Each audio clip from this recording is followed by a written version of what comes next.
It was a warm June evening in 2013 when 19-year-old Maureen Kelly stripped off her clothes, placed them neatly by a campfire, and said she was going on a spiritual journey. Her friends laughed, thinking it was one of her eccentric ideas. She'd always talked about finding herself in nature. But as the light faded over Cougar, Washington, Maureen disappeared into the forest, barefoot, carrying only a small pouch with a knife, a compass, and a lighter. She was never seen again. Not a trace, not a footprint, not a single clue left behind. The campsite sat deep inside Gifford-Pinchot National Forest, thousands of acres of dense evergreen, jagged ridges, and winding creeks that swallowed sound. That Sunday afternoon, a small group of friends from Vancouver had driven up to spend the night under the stars. They pitched tents, started a fire, played soft music, and passed around marshmallows. It was the kind of night that makes the world feel safe.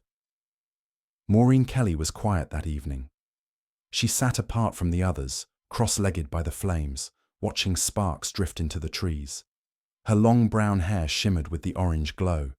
A friend remembered her whispering, "We're surrounded by energy out here. You can almost hear it breathing." Around 8 p.m., she stood up and began undressing, calmly, deliberately, folding each piece of clothing and setting it beside the fire. "I'm going on a spiritual quest," she said, her voice steady, almost detached. A few of them laughed. One girl asked if she was serious. Maureen smiled faintly. "Don't worry, I'll be back soon." She picked up a small drawstring pouch, barely big enough for a pocket knife, a lighter, and a compass, and started walking toward the tree line. Barefoot. The forest swallowed her within seconds. At first, no one moved. They thought it was some kind of nature ritual, but as darkness crept in, the laughter faded. 10 minutes turned into 30. Then an hour. One of the guys called out, "Maureen, you okay?" Only the wind answered. By 10 p.m., concern replaced curiosity. They grabbed flashlights and searched the nearby trails, their voices echoing between the trees. Still nothing. The woods were too vast, too silent. When midnight came, fear finally set in. One of her friends tried calling her phone, straight to voicemail. Another checked her tent. Her bag, ID, and car keys were still there. It was as if she had never planned to return. At 3 a.m., they gathered by the dying campfire, the forest humming around them. The temperature dropped. Fog rolled in from the river. Someone whispered, "She's been gone for hours. Barefoot. She'll freeze out there." They decided to wait until sunrise before calling for help. No one slept that night. Every rustle in the brush made them look up, hoping to see her walking back into the light. But Maureen never came back. When the first light crept over the trees, the forest looked eerily calm, as if nothing had happened. But the group of friends was pale, exhausted, and shaking from a sleepless night. Maureen was still missing. At 6 a.m., they hiked down to where their phones could get signal and called 911.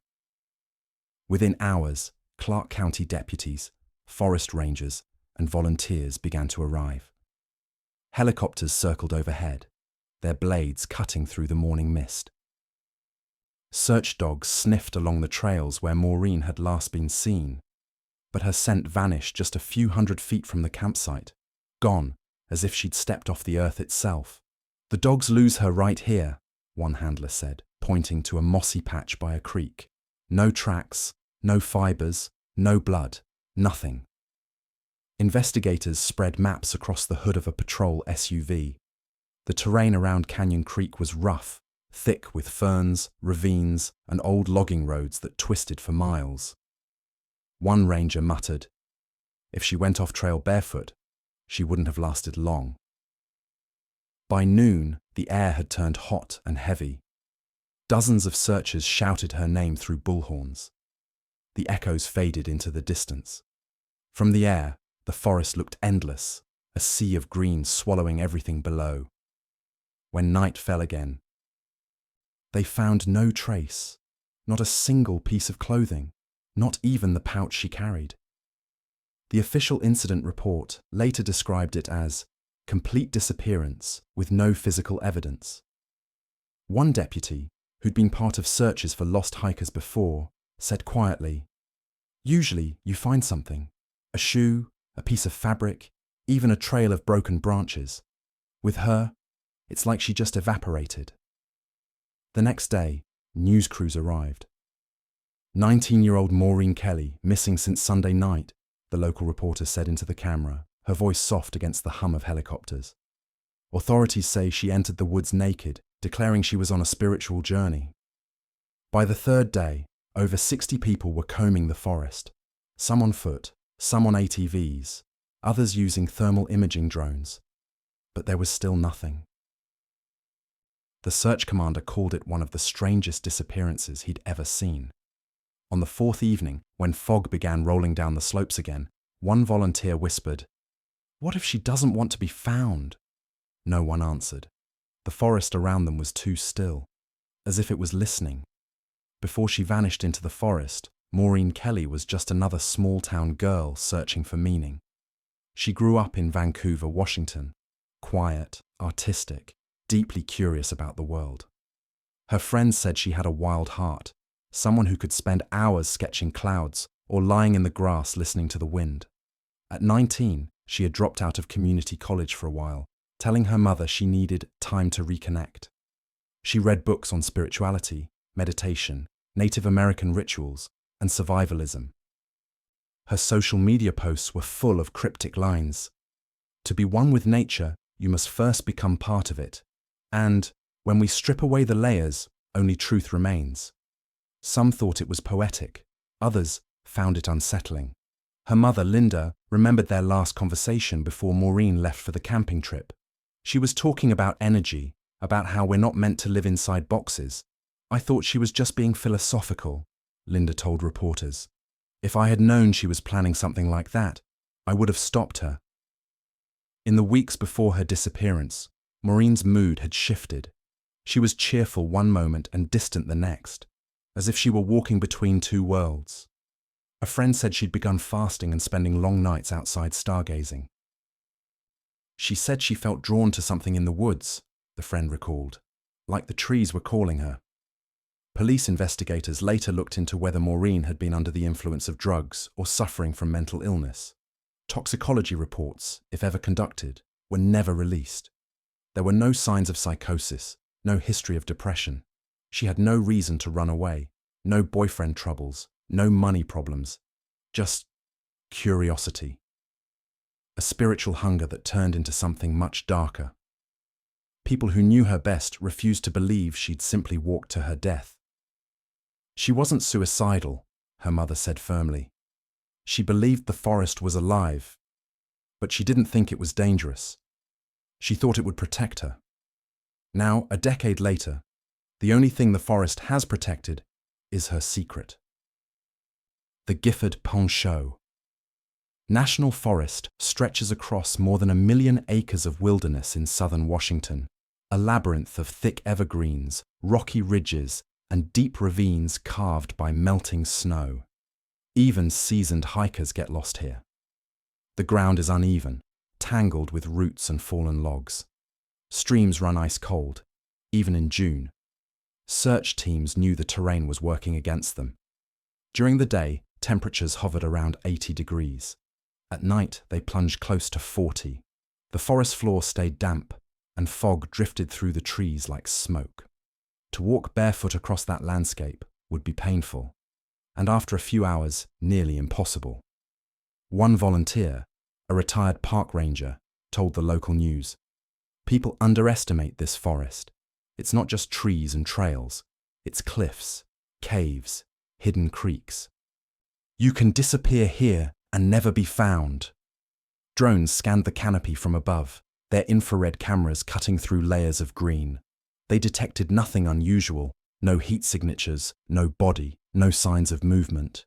It was as if the woods had swallowed Maureen whole. Rescue experts mapped the area where she was last seen. A narrow corridor between Canyon Creek and a steep slope leading toward a river gorge. The soil was soft enough to leave prints, yet none were found. Not even a heel mark. It baffled investigators. "She didn't just walk into the trees," one search coordinator said quietly. "She vanished inside them." Locals who lived near the forest claimed there were places you didn't go after dark, zones where compasses spun wildly and radios failed. Hunters spoke of strange echoes, of voices that didn't belong. Most brushed it off as superstition, but as the days passed and Maureen's trail remained empty, even the most skeptical began to wonder.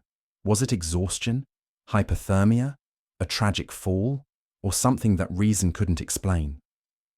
For now, all the searchers could do was wait for the forest to give her back. But the forest never did.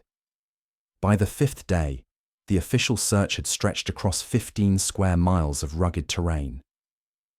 Dozens of professionals and volunteers had combed every ravine, creek bed, and logging road. Still, there was no sign of Maureen Kelly, no footprints, no belongings, no remains. Investigators began to map out possible explanations, but none made sense. The first theory was simple.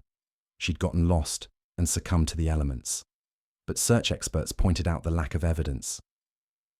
"If she'd collapsed from exposure," one said, "we'd have found something. Bones, clothing, even a trace of fabric.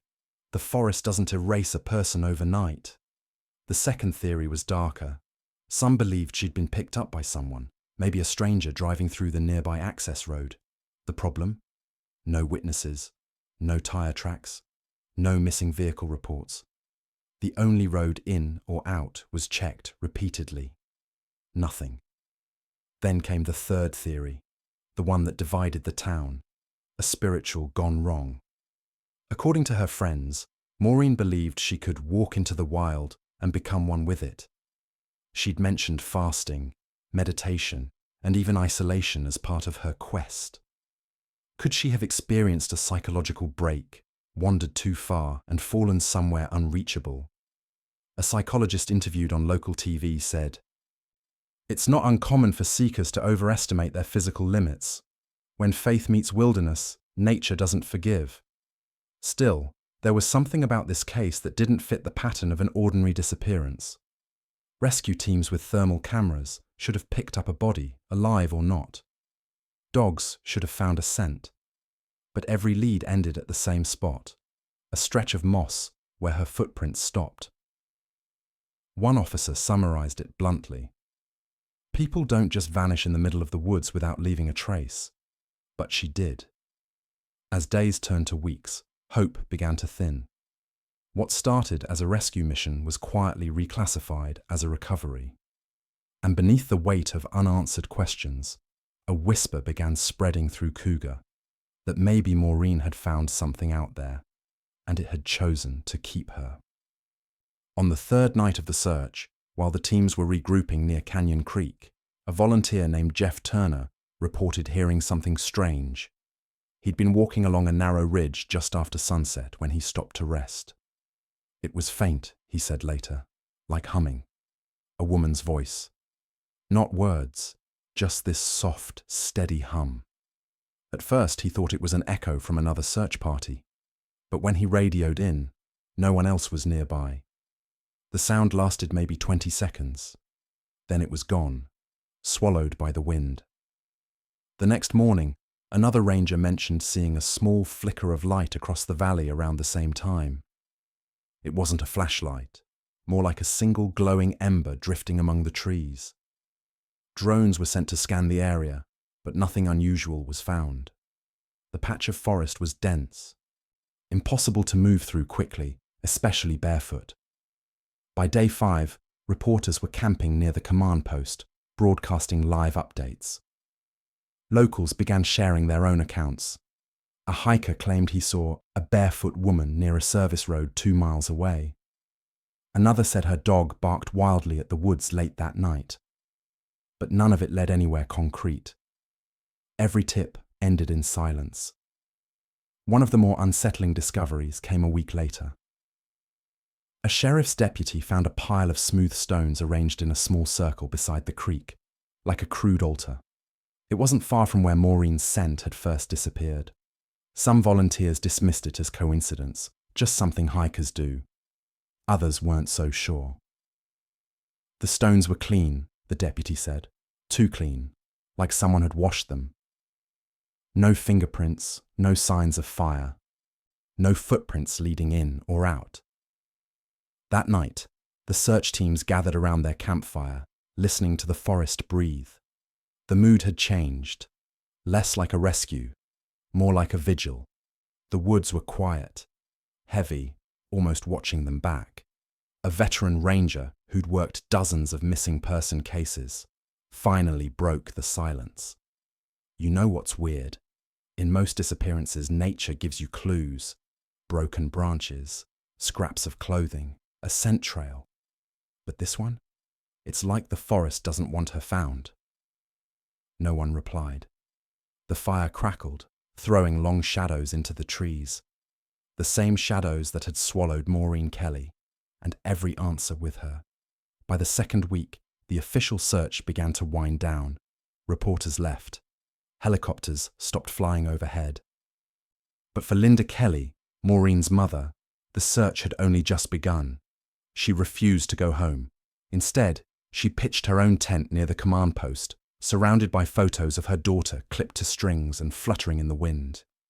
Every morning, she brewed coffee for the remaining volunteers and walked the trails herself, calling her daughter's name into the fog.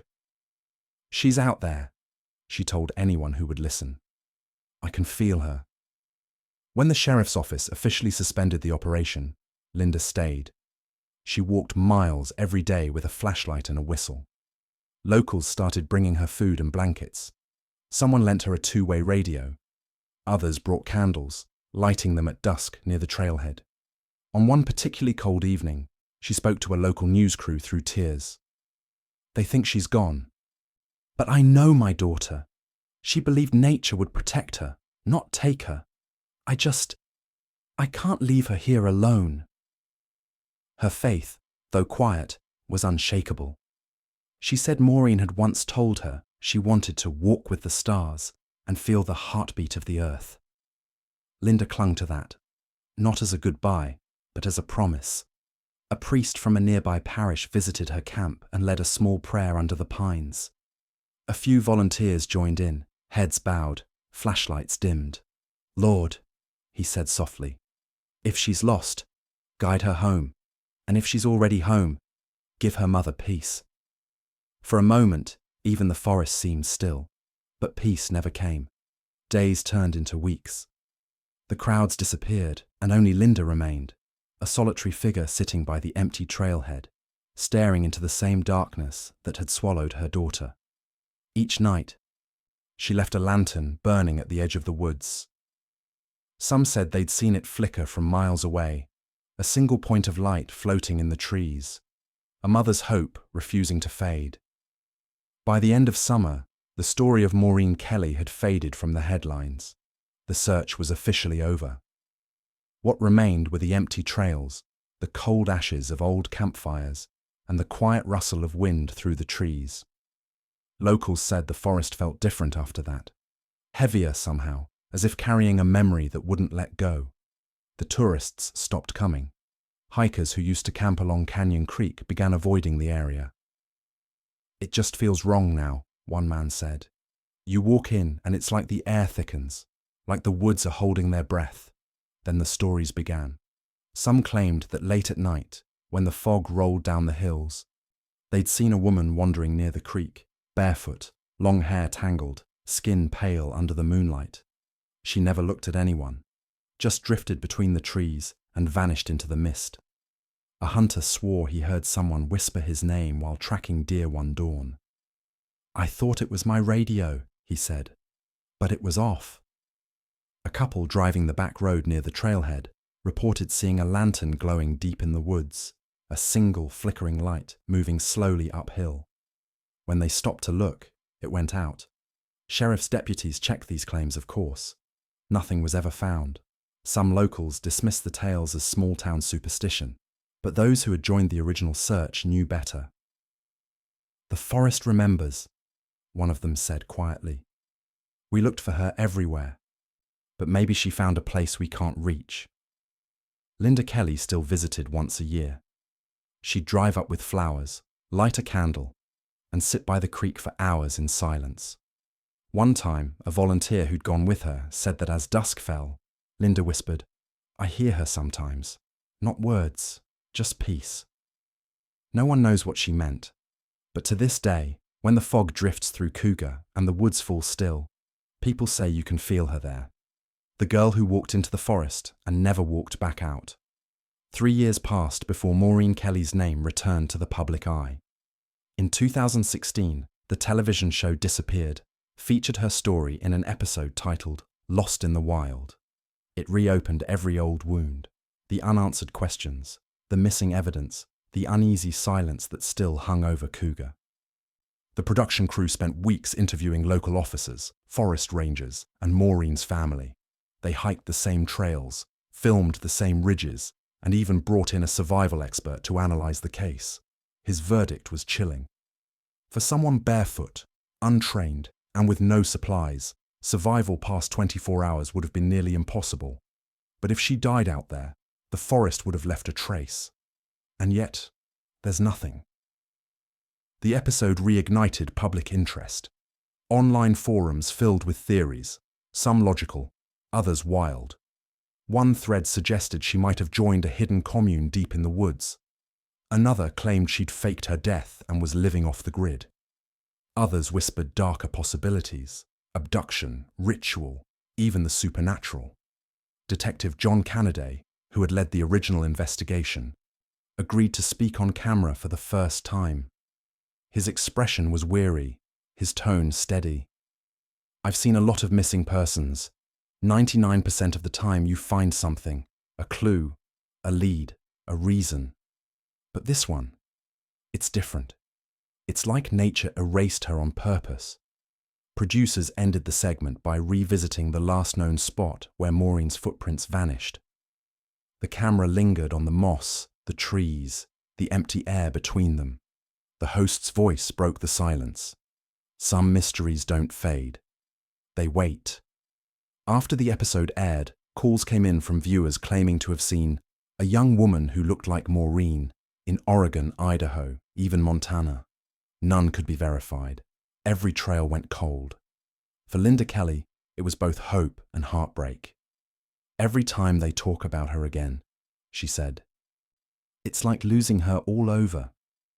And so, once more, the forest fell silent, keeping its secret, just as it always had. Among those who knew Maureen best, not everyone saw her disappearance as tragedy. Some believed she'd found exactly what she'd been searching for. A few months before the trip, Maureen had joined a small meditation circle that met in Vancouver.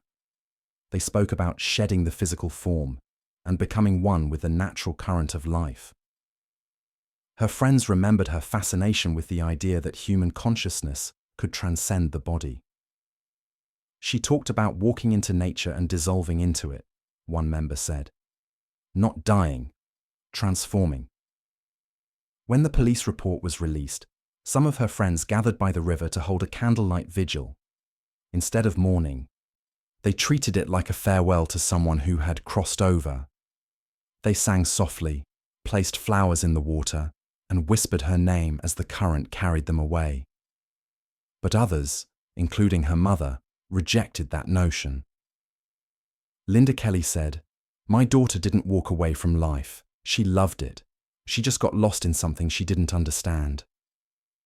Over the years, stories about Maureen became almost mythic. Spiritual blogs described her as the girl who walked beyond the veil. Online forums turned her into a symbol, a reminder of how thin the line is between enlightenment and oblivion. A park ranger once said that, even after all the searches, he sometimes felt an odd stillness near Canyon Creek, as if the forest holds its breath there. Whether it was superstition or something greater, no one could say. But 10 years later, Maureen Kelly had become more than a missing person. She was a question no one could answer, and a story the woods refused to forget. 10 years later, the forest hasn't changed. The same mist curls through the pines. The same river hums through the gorge. And somewhere among those endless trees, the name Maureen Kelly still lingers like an echo that refuses to fade. Every June, Linda Kelly returns to Cougar. Her hair is grayer now, her steps slower, but she still parks at the same trailhead where her daughter walked into the woods and vanished. She lays down white lilies by a wooden cross carved with her daughter's name. Sometimes she stays until nightfall, watching the fog roll in. Locals who pass by know her routine. They nod quietly, sometimes leave candles beside hers. No one speaks much. Words feel too small for a grief that never found an ending.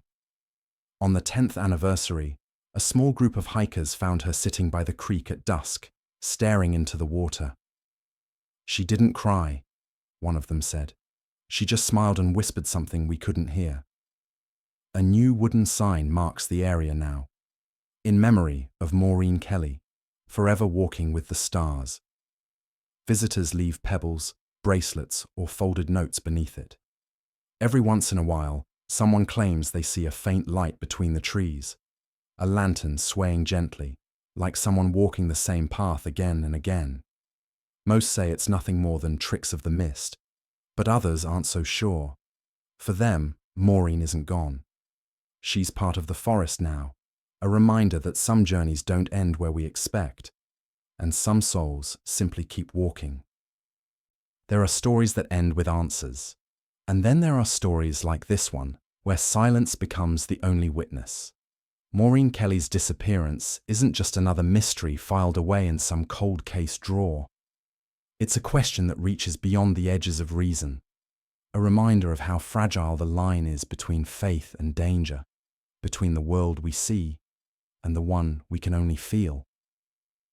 Maybe she wandered too far and met her end in a place no one could reach. Maybe she followed something none of us could see, something that called her by name. Or maybe the truth lies somewhere between those two worlds, hidden under the moss, whispering through the trees each time the wind passes by. 10 years later, the forest still keeps her secret. The trails are overgrown, the campfire long gone. But if you stand quietly near Canyon Creek at dusk, you might hear it, that faint hum in the distance, the echo of a young woman chasing something eternal. Some mysteries fade. This one never did. And perhaps that's what makes it unforgettable. Not what we found, but what we never will. If this story left you thinking, wondering, or simply feeling that chill of the unknown, please like this video and subscribe to Silent Traces, where every week we bring you the stories the world tried to forget and the voices that may still be calling from the dark.